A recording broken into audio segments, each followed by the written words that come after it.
अस्सलाम वालेकुम जी, welcome back.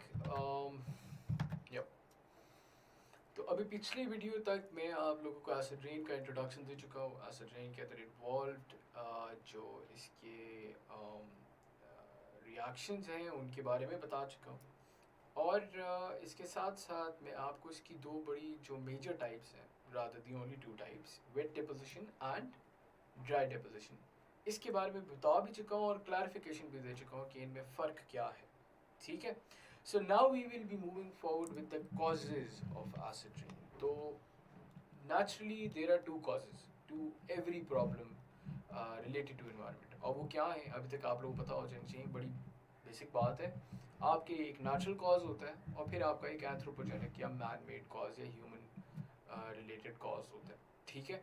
Climate change का मसला उठा के देख लें, आप कोई भी मसला उठा के देख लेंगे, आपको ये दो बेसिक जो कॉजेज़ हैं ये आपके सामने ज़रूर आपको नज़र आएंगे। ठीक है। तो इसीलिए नेचुरली हम पहली बात करेंगे, आपके सामने है ये बिजली कड़क रही है। इसी के साथ साथ आपके सामने है ये वॉल्केनो है और इरप्शन हो रही है जी वॉल्केनो की, बड़ी शदीद किस्म की। बिजली अमूमन चमकती है, वॉल्केनो कभी कभी जो है इरप्ट होता है, लेकिन जब इरप्ट होता है तो बहुत ज़्यादा शिद्दत से होता है और एक दम ही आपकी हवा के अंदर बहुत से सल्फेट्स, बहुत से नाइट्रेट्स उनको खारिज करता है। जो आपकी बिजली है ये खसूसन नाइट्रेट्स जो है उसको हवा के अंदर छोड़ती है। तो ये आपकी हो जाती है नेचुरल रिसोर्सेज। ठीक है। वही बात जो मैं आपको बता रहा था, दो पर्टिकुलर कॉजेज हो जाते हैं। एक आपका नेचुरल कॉज या नेचुरल रिसोर्सेज जिसके थ्रू एमिशन हो रही है, और फिर आपका ह्यूमन कॉज या ह्यूमन रिसोर्सेज जिनके थ्रू एमिशन हो रही है। ठीक है। So the major natural causal agent for acid rain is volcanic emissions, और उससे क्या निकलता है, आपका सॉक्स और आपकी नॉक्स दोनों निकलते हैं with an emphasis on SOx. ठीक है जी। तो SO2 SO3 ये सारी चीज़ें निकलना शुरू हो जाती हैं and they then react to form H2SO4 या H2SO3। फिर lightning strikes also naturally produces nitric oxide, मैंने आपको जैसे बताया, that react with water molecules by electricity to produce nitric acid. Extra information, बहरहाल ये बात भी आपको समझ आ गई है कि लाइटनिंग के थ्रू जो है आपके अमूमन निट्रिक ऑक्साइड्स हैं जो कि प्रोड्यूस होते हैं। और लाइटनिंग अमूमन हुआ करती है, ठीक है, हर बारिश से पहले या बारिश के बाद आपको कहीं ना कहीं बिजली चमकती हुई ज़रूर नजर आएगी। तो जब भी बिजली चमकती है तो फिर आपके नाइट्रेट्स प्रोड्यूस होते हैं जो कि फिर जाके HNO3 यानी निट्रिक एसिड बनाते हैं, HNO3। Please forgive my writing.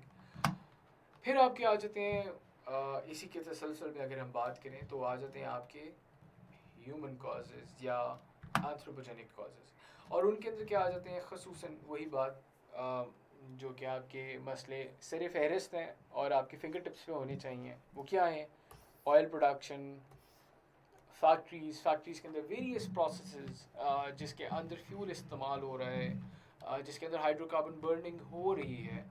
तो असूली तौर पे जो आपका कॉज है वो तो आपका फॉसिल फ्यूल बर्निंग या हाइड्रोकार्बन बर्निंग है, जिसके हम ऑयल बर्निंग कह सकते हैं। ऑयल, गैस, कुछ भी आप कह लें, उसकी बर्निंग है जिसके तहत हवा के अंदर बहुत ज़्यादा सल्फेट्स और नाइट्रेट्स खारिज होते हैं। ठीक है। एंड देन ऑफ कोर्स आपकी ट्रांसपोर्टेशन एक्सक्लूडिंग साइकिल आपकी जितने भी बाकी रिसोर्सेज हैं ऑफ ट्रांसपोर्टेशन, ये सारे के सारे पेट्रोल, डीजल या सम फॉर्म ऑफ हाइड्रोकार्बन इस्तेमाल कर रहे हैं। अब सारे टेस्ला की तरह नहीं है जिन्होंने इलेक्ट्रिक कार्स इंट्रोड्यूस कर दी हैं, या ऑडी की तरह जिसने electric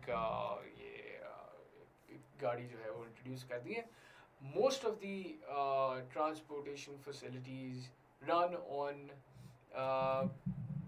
some sort of hydrocarbon. ठीक है जी। ऑलमोस्ट ऑल ऑफ दी ये ऑटोमोबाइल जो है ना वो आपके हाइड्रोकार्बन के ऊपर रन हो रहे हैं। तो ये आपके मैन मेड सोर्सेज हैं। ठीक है। मैं एक बार एक मिनट इरेज करूँ आप लोगों के लिए।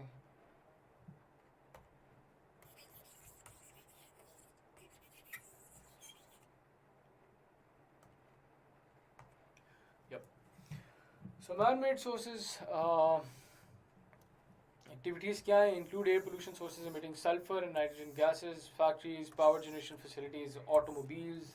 ठीक है। Automobiles and factories also release high scores of gases emissions gases कौन सी हैं, सल्फर डाइऑक्साइड और NOx of lot of types, NO2 NO3 SOx आपकी SO2 SO3 ये सारे रिलीज कर रहे होते हैं। तो ये आपकी मैन मेड सोर्सेज हैं। मेरा ख्याल है ज़्यादा भीतर आपको पिक्चर से समझ आ गई होगी, ये पढ़ने की भी शायद आप लोगों को ज़रूरत नहीं है, लेकिन बहरहाल जो नोट डाउन करना चाहते हैं वो कर सकते हैं इससे। रिएक्शंस इन्वॉल्व, इनको एक बार हम फिर से स्टडी कर लेते हैं। आपकी रिएक्शंस कौन से थे? आपकी ये दो मेजर रिएक्शंस हैं जो कि आपने याद रखने हैं।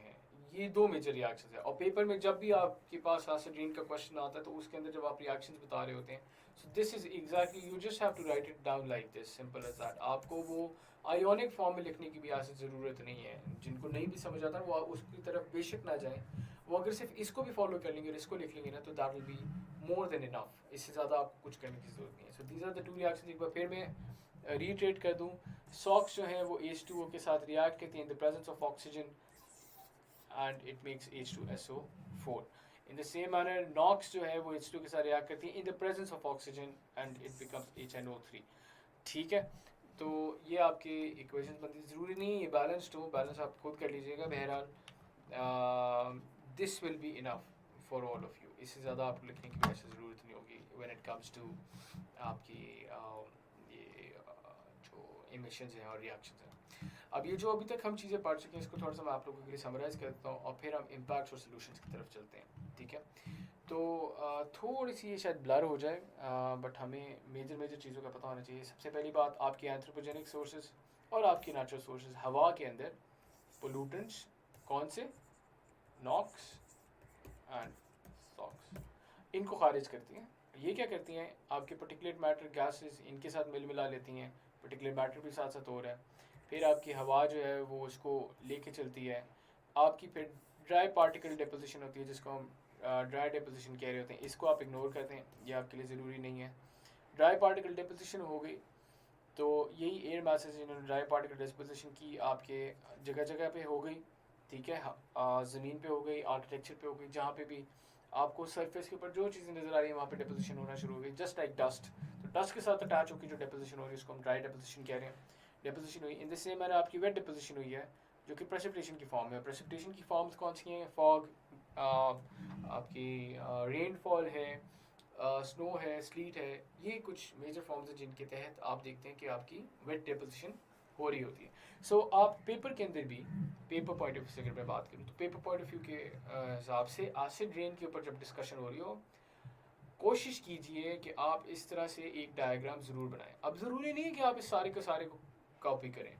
मेजर चीज़ें एंथ्रोपोजेनिक कि आप एक छोटी सी फैक्ट्री दिखा देंगे, आप दिखा देंगे कि हवा इधर से निकल रही, एमिशंस निकले, जैसे मैंने साथ में वोल्केनो दिखा दें, फॉरेस्ट फायर्स दिखा दें, कुछ भी दिखा दें, नेचुरल रिसोर्सेज हो गई, आप हवा में दिखाएं, इसको भी बेशक आप इग्नोर कर दें।